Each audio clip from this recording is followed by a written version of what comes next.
ไปที่การแข่งขันสีมือแห่งงานแห่งชาติครั้งที่4ซึ่งได้คัดเลือกใน5สาขาสร้างเพื่อส่งส่งเสริมให้บรรดาสาวหนุ่มในการฝึกวิชาชีพและพัฒนาสีมือแห่งงานหลายขึ้นซึ่งงานแข่งขันสีมือแห่งงานแห่งชาติครั้งที่4ได้เปิดขึ้นอย่างเป็นทางการอยู่ที่ศูนย์การร่วมมือและฝึกอบรมในวันที่28เมษายน2025จะแข่งขันจนถึงวันที่30เมษายน2025นี้ใน5สาขาสร้างที่มาจากสถานพัฒนาสีมือแห่งงานสถานอาชีวศึกษาจากศูนย์กลางและท้องถิ่นในทั่วประเทศเข้าร่วมเส้นสาขาวิชาเว็บไซต์เทคโนโลยีสาขาวิชาการติดตั้งไฟฟ้าสาขาวิชาปรุงแต่งอาหาร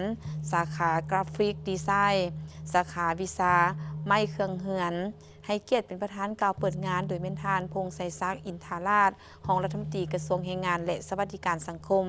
ประธานคณะกรรมการจัดตั้งการแข่งขันสีมือแรงงานแห่งชาติครั้งที่4โดยทานได้กล่าวว่าการแข่งขันสีมือแรงงานแห่งชาติมีความหมายความสำคัญและมีความจำเป็นต่อการพัฒนาสีมือแรงงานเพื่อสร้างแรงงานลาวให้มีสีไม้ลายมือได้ตามมาตรฐานตอบสนองความต้องการของตลาดแรงงาน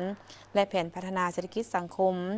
สามารถเชื่อมโยงกับภาคพื้นเป็นการสุกยุ่ส่งเสริมให้หัวหน่วยธุรกิจได้ประกอบส่วนในเวียกงานพัฒนาสีมือแรงงานให้เป็นขบวนที่กว้างขวาง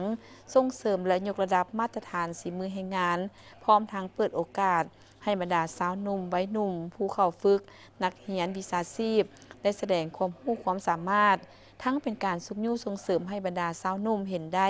ความสำคัญในการฝึกวิชาชีพและพัฒนาสีมือแรงงานให้นับมือนับลายขึ้นการแข่งขันสีมือแรงงานครั้งนี้เป็นการคัดเลือกเอานักแข่งขันสีมือแรงงานผู้ที่มีสีมือแรงงานดีเลิศต่างหน้าทีมชาติลาวเข้าร่วมการแข่งขันสีมือแรงงานอาเซียนครั้งที่14ที่ประเทศฟิลิปปินส์ในท้ายเดือนสิงหาปีนี้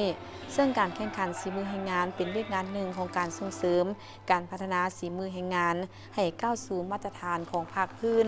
กระตุ้นการพัฒนาสาแหงทางความสามารถของแรงงานอันนำไปสู่การสร้างมูลค่าเพิ่มทางด้านเศรษฐกิจและการแข่งขันของประเทศบนเวทีของภาคพื้นและสากล